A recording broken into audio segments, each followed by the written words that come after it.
एक ताजा उदाहरण देता हूं। आजकल भारत में एक खराब बीमारी घुस गई है, चिकनगुनिया।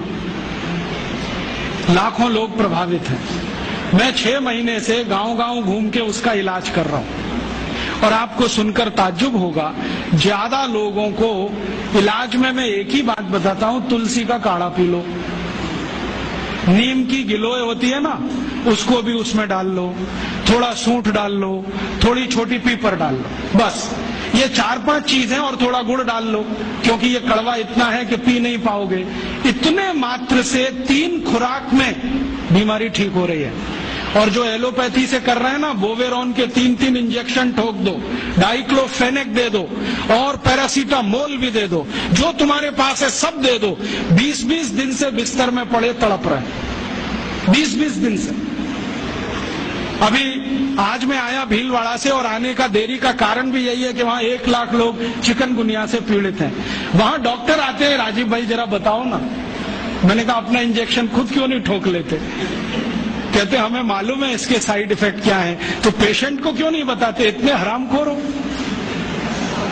तुम्हें मालूम है कि इसका साइड इफेक्ट क्या है? बोवेरॉन लगाएंगे तो क्या होने वाला है? मुंह में छाले हो जाएंगे, गले में छाले हो जाएंगे, अल्सर भी हो सकता है। तुम जानते हो, फिर पेशेंट को क्यों नहीं बताते? ये हरामखोरी तुम में कहां से आ गई? अपने को इंजेक्शन ठोकोगे नहीं, उसको ठोकते जाओ। तुम्हें मालूम नहीं है ठीक नहीं होगा, फिर पैरासीटामोल देते जाओ, डाइक्लोफेनेक देते जाओ, नोवलजीन के इंजेक्शन लगाते जाओ। और दुर्भाग्य से एलोपैथी ने ये सब नाम 20 साल पहले बैन कर दिए। वो कहते हैं डाइक्लोफेनेक खराब है, पैरासीटामोल तो और भी खराब है, नोवलजीन तो 1984 से बैन है यूरोप में और अमेरिका में। वही इंजेक्शन यहाँ ठोक रहे हैं लगातार। दुष्परिणाम है कि मरीज ठीक ही नहीं हो रहे। और मैं आपको मेरा अपना तजुर्बा बताता हूं। आप में से कुछ विद्यार्थी होम्योपैथी के हैं। आप जानते हैं कि होम्योपैथी की बहुत सारी दवाएं आयुर्वेद से ही निकली। तुलसी है ना, उसी से ओसीमम है। ओसीमम की 3-3 खुराक देके कर्नाटक में 70,000 रोगियों को चलता कर दिया। और वो 20-20 दिन से एलोपैथी खा रहे थे, रिजल्ट नहीं आ रहा है।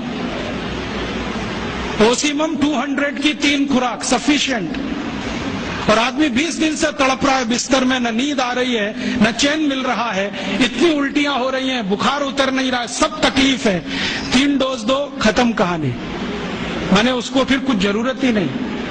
और फिर आज स्थिति ये है कि कर्नाटक सरकार ने हमारे ये कैंपों के रिजल्ट देखने के बाद अपने डायरेक्टर्स और ज्वाइंट डायरेक्टर सबको लाइन से लगा दिया, जाओ राजीव दीक्षित के पास, सीखो उससे वो क्या दे रहा है और रिजल्ट क्यों आ रहा है। हमने 70,000 पेशेंट को दवा दी, 6 मरे, और उन्होंने 1,22,000 को दी, उसमें से मुश्किल से 6 बचे।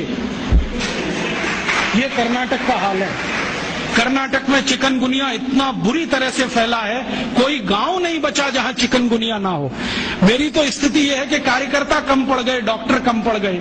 अगर मेरे पास 1,000-2,000 डॉक्टर होते तो हम कर्नाटक के उन लाखों लोगों को बचा लेते जो मर गए पिछले 6 महीने। महाराष्ट्र में भी यही है। रिजल्ट मिलते हैं उन दवाओं से, तो भरोसा क्यों नहीं करें उनके ऊपर? ओसीमम तो तुलसी में से ही बनी है भाई, और तो क्या है, डाइल्यूशन फॉर्म में है, बस इतना ही तो है। और तुलसी का काढ़ा समझ लो मदर टिंचर फॉर्म है उसका। तो काढ़ा दे दो तो समझ लो मदर टिंचर दे दिया, और पोटेंसी में दिया तो डाइल्यूट करके दिया। और आप जानते हैं कि ये आयुर्वेद का ही सिद्धांत है कि औषधि की मात्रा जितनी कम रखो, असर उतना ही अधिक है। होम्योपैथी तो इसी पे काम करते हैं। तो अपने विज्ञान में दम तो है, अपनी विद्या में दम तो है, बस इसका प्रचार करने की बात है। प्रचार कौन करेगा? आप करेंगे। और इसका सबसे सरल तरीका है वॉक एंड टॉक। सबसे सरल तरीका। अगर आप इसका अपनी विद्याओं का प्रचार करना चाहते हैं, सरकार तो करेगी नहीं, क्योंकि वो एलोपैथी के चंगुल में फंसी है। हमारी सरकार के 2 मंत्रियों का तो मेरा तजुर्बा है पिछले 6 साल में। जब मैं उनके पास गया स्वास्थ्य मंत्री को मिलने के लिए, वो कहते राजीव भाई ये सब हमको समझता है, कर कुछ नहीं सकते। क्योंकि ऐसा जकड़ के रख लिया है। तो मैंने कहा इसमें आग तो लगा सकते हो, आग ही लगा दो, हनुमान जी की तरह से रावण की लंका एक बार जल जाए, कम से कम कहानी तो खत्म हो जाए। तो कहते हैं उतनी हिम्मत अभी तक नहीं आई है, आ जाएगी तो वो भी लगा देंगे। तो उनमें तो आने से रही, क्योंकि वो तो फंसे हैं अपने स्वार्थ में। आप इसको तैयारी करो, एक ना एक दिन ये विदेश से आई हुई चिकित्सा पद्धति के तंत्र को ऐसे ही उखाड़ के फेंकना है जैसे ईस्ट इंडिया कंपनी को उखाड़ के फेंका था हमने।